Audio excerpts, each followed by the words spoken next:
I'm Mary and I go to Fine Arts College and my favourite subjects are art and maths.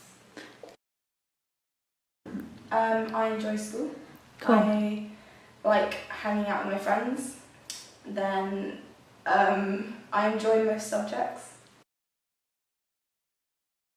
It would be more like technical, like you could have like, I think there are schools that have it, that you can have like your own computer and they give it to you because you've got to ask for permission to use a computer, and then some kids can't. But I think it should be like where you carry like your own computer around and it's got everything on it, and the school's like massive school.